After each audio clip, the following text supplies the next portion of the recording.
నమస్తే, this is Sourya.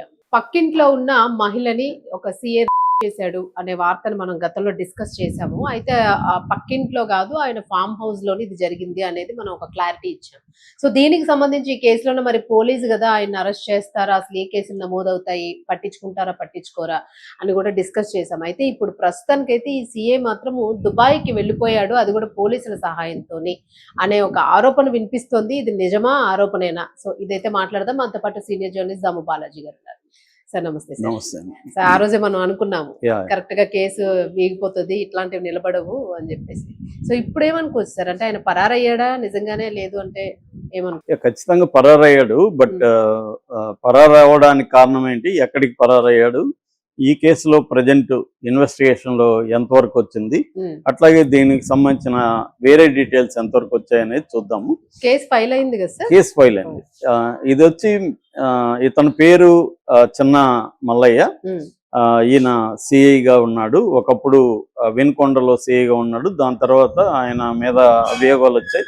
2024 ఎన్నికల్లో ఆయన చాలా మందిని, ముఖ్యంగా తెలుగుదేశం వాళ్ళని కొట్టడం, అక్కడ స్వీపర్ కాలనీలో కొంతమంది మీద దాడి చేశాడు. ఇవన్నీ ఆయన మీద అభియోగాలు వచ్చాయి. అంటే వైసీపీ వైపు ఉండి తెలుగుదేశం కార్యకర్తల్ని వాళ్ళని కొట్టడం, హింసించడం అనేది చేశాడన్నట్టుగా వచ్చాయి. దాంతో ఆయన్ని వీఆర్లో పెట్టింది ఈ గవర్నమెంట్ రాగానే. వీఆర్ అంటే వ్యాకెన్సీ రిజర్వ్. సో ఆయనకే పోస్ట్ లేదు. సో అయితే ఆయనకి మామూలుగా పోలీసులకి చాలా మందికి డబ్బులు ఉంటాయి, రకరకాల వ్యాపారాలు చేస్తుంటారు కదా, అలాగే ఈయన కూడా రకరకాల వ్యాపారాలు చేస్తున్నాడు. అక్కడి దగ్గరలో బ్రాహ్మణపల్లి అనే దగ్గర ఒక నాటుకోళ్ల ఫామ్ ఇతను పెట్టాడు. అయితే దాన్ని ఇతను నడపలేక అక్కడ లోకల్ గా ఒక ఫ్యామిలీకి అప్పగించాడు. ఆ ఫ్యామిలీ తరఫున ఒక ఆవిడ ఫామ్ చూస్తుంది, ఆమెది కూడా ఫామ్ పక్క ఇల్లే. సో ఇతను మొన్న వెళ్ళి ఆ ఫామ్ లో ఉండి పక్కిల్లో ఈమె ఇంట్లో పిల్లకి వెళ్ళి ఇంట్లో ఆమె ఒంటరిగా ఉండడం చూసి ఆమెను బలవంతంగా చేసి బయటకు వచ్చాడు. అందుకని పక్కిళ్ళు అనేది ఎందుకు వచ్చిందంటే ఫామ్ పక్కన, ఇతను ఫామ్ కాబట్టి పక్కన ఉంది కాబట్టి. సో ఈ ఫామ్ దగ్గర కూడా అతను ఒక చిన్న సెటప్, మంచి బెడ్ అవన్నీ పెట్టుకొని అక్కడ రాసలీల వీడియో కూడా ఒకటి బయటకు వచ్చింది. అతను రాసలీలలో ఒక ఆమెతో శృంగారంలో ఉంటే ఆ వీడియో కూడా బయటకు వచ్చింది అనమాట. సో ఇప్పుడు విచిత్రం ఏంటంటే, అప్పుడేమో తెలుగుదేశం ఇతనికి యాంటీగా ఉండింది, ఇప్పుడేమో సాక్షి ఎక్కువగా ఎక్స్పోజ్ చేస్తుంది.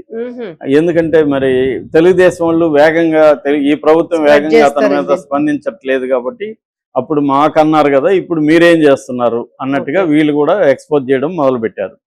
ఈ క్రమంలో ఏంటంటే, ఒకటి ఇతని సస్పెన్షన్ అయితే చేశారు.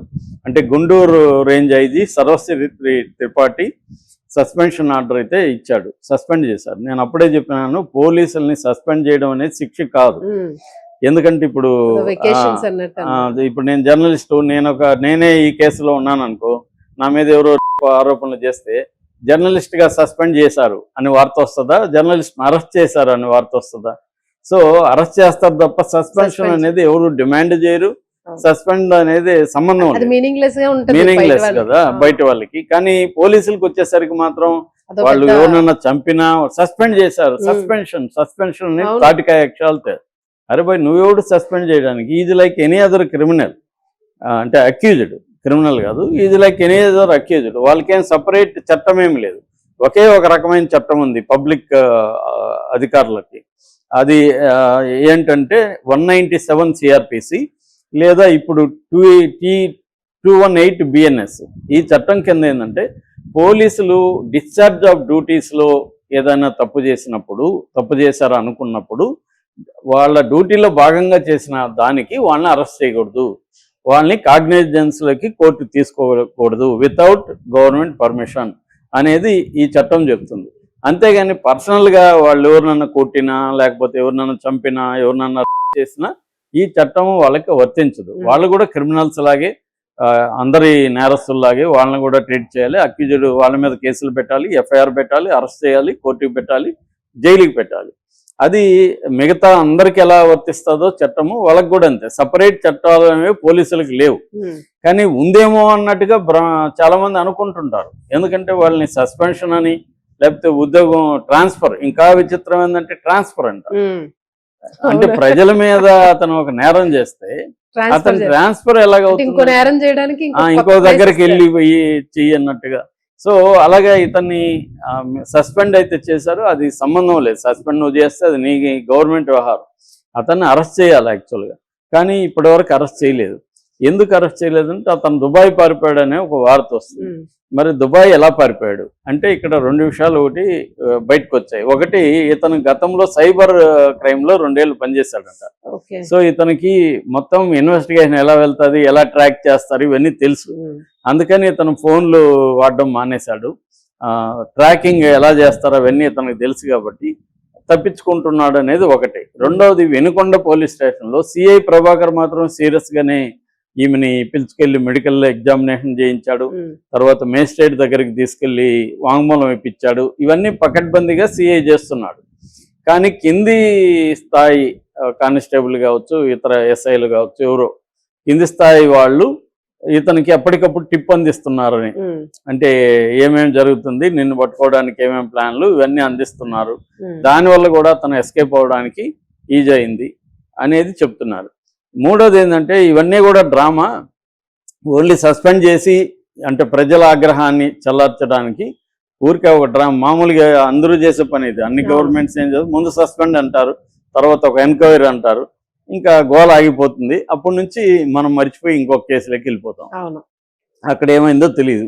అందుకని చాలా పెద్ద పెద్ద కేసుల్లో కూడా నేను కూడా మా మధ్య కూడా కోట్ చేశాను. పవన్ కళ్యాణ్ ప్రత్యేక ఫ్లైట్ వేసుకొని వెళ్ళి కాళహస్తి సిఐని మీద చర్య తీసుకోమని చెప్పి వచ్చాడు. ఇప్పుడు వాళ్ళ గవర్నమెంట్ వచ్చింది, మరి ఆ సిఐ మీద ఇప్పుడు పవన్ కళ్యాణ్ ఎందుకు చర్య తీసుకోమని అడగట్లేదు? ఆమె 2 చెంపలు వాయి కొట్టింది. అంతకుముందు కూడా ఒక పేదల టిఫిన్ సెంటర్ని కొట్టి ఆమెని తీవ్రంగా కొట్టింది. అవన్నీ ఉన్నాయి. మరి ఆమె ఏమైంది? జస్ట్ ఆమెకేమి ఇచ్చారు తెలుసా? షో కాజ్ నోటీస్ ఇచ్చారు. అంటే నువ్వు ఇలా బిహేవ్ చేసిందని కారణము చెప్పము అని 10 మార్కులు క్వశ్చన్ ఇచ్చారు. అదే అలా ఇచ్చారు అంతే తప్ప ఆమె మీద కేసు లేదు, ఆమె మీద ఏమీ లేదు.